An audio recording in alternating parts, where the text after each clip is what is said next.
Why I stopped being an MRA. Firstly, if you're impatient and you want to skip to the timestamp shown here, you can see the short answer. If you want the long answer, I can give you a short story. So years ago, I started watching anti-feminist videos on YouTube, and naturally I watched a lot of the feminists in action, and it was plain as day, they was all just full of shit. However, I also noticed they strawmanned the hell out of men, and especially the MRA. They was absolutely crazy about the MRA. And obviously I've seen that feminists are full of shit, so I thought I'd start doing my own research.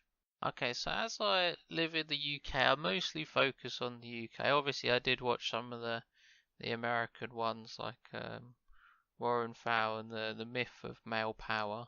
For me, the two most prominent MRAs in the UK are Philip Davies, who's the MP for West Yorkshire, and he's most famous for being a rebel and voting against his own party, which is the Conservative Party, and he's also famous for filibustering speeches. For example, in February 2018, he tried to filibuster the Istanbul Convention, which would write feminist patriarchy theory into law. And also, like most of the laws that go through, they're all gynocentric and female orientated. So he just says, okay, laws are meant to be gender neutral and implied gender neutrally. But if we're not going to do that, then I'll filibuster it until we amend it and write it correctly. And one of his famous phrases is equality when it suits them, regarding feminists, which is exactly right. The whole point is they're all up for their equality, and then when he says, okay, well that equality needs to be expanded to men, then they've all gone silent, and then they start with the hurling insults, misogynists, and all sorts. Also, another great way to tell that he's sort of on the money and telling the truth is the number of hit articles against him in the media. I'll let you have a read of the comments on the article. Is Philip Davies fit to be an MP? By Laura Bates. And they don't even understand why he's doing it. The whole article is just a massive straw man. It's just absolutely insane. But the comments are pure gold. You've got to read them, they're great. Okay, and then the second main MRA is Mike Buchanan. So Mike Buchanan started the pushback against gender diversity in boardrooms because there's this myth, which is the more women you get, the more profitable your company gets. And Mike's like, no, you need meritocracy. The best person for the job makes companies more money.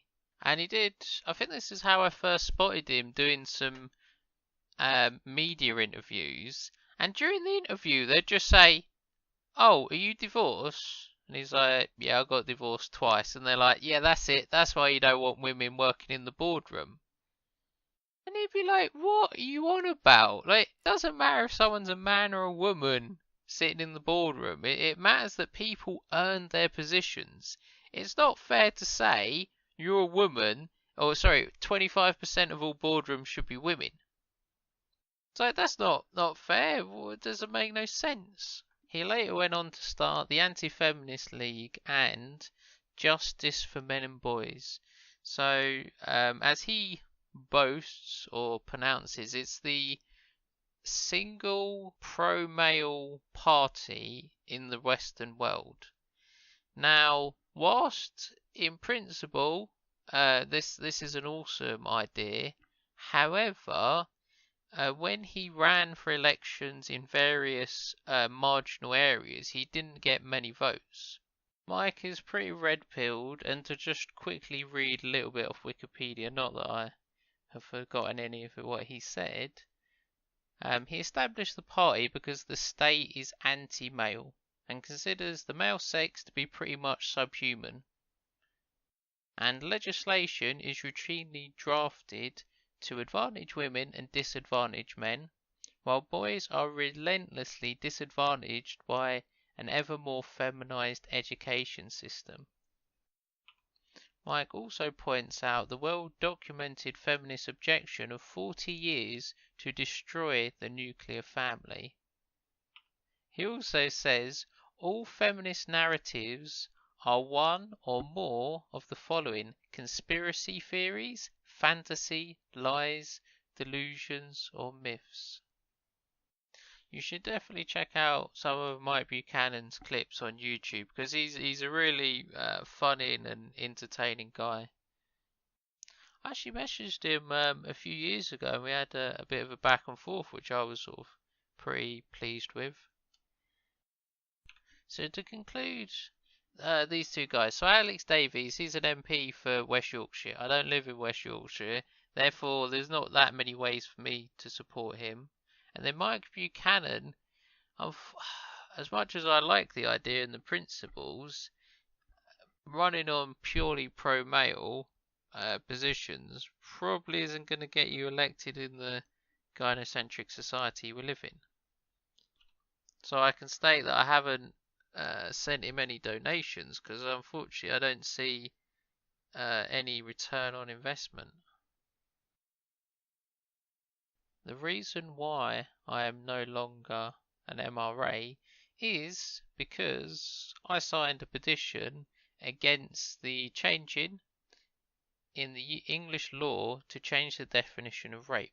So they've changed the definition of rape to a person that commits an offence if A. he intentionally penetrates the vagina, mouth, anus with his penis, B. doesn't consent to penetration, and the short version, rape can only be committed by someone with a penis. So the feminist straw man of men commit all rape is now quantified, it's now validated. So literally only men can be convicted of rape. And I signed the petition to the law saying like, look, you've got to make it gender, it was gender neutral.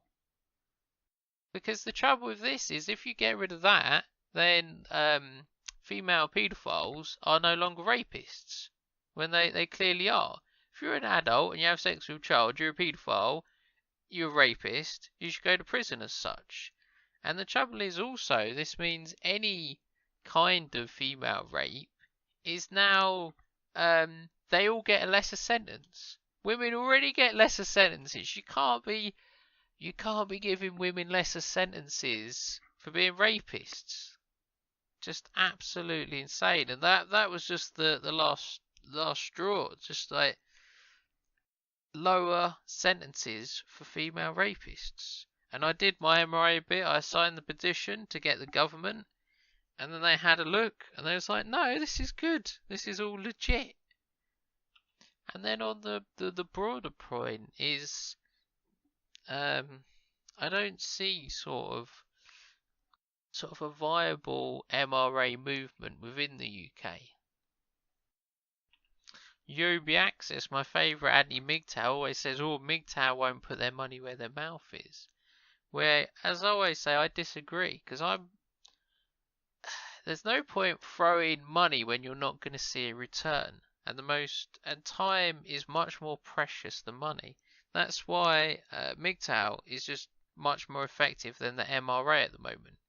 If I tell you don't get married, you're not got to worry about the family courts. It really is that simple. If you don't get involved with women, you can't get palimony, and you can't get into all the other issues.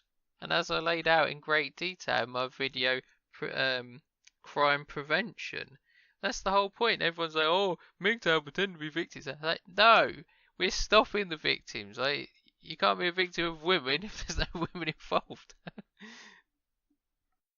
And also, I think the MRA strategy should have been and should be, if you need big money to get anything done, then just chat up philanthropists. I'm sure you could chat up the one hopefully not psychotic billionaire or multi-millionaire, because chances are he's a man, and lots of these people got a lot of money to spare. So why not fight fire with fire? Obviously, grassroots movements are cool and all, but unfortunately, you fight the fucking feminists and the government, and then all the gyno cucks that fill up society. And because they don't know what basic reality is, unfortunately, they're on the side of your enemy as well. Thank you for listening, watching, and goodbye.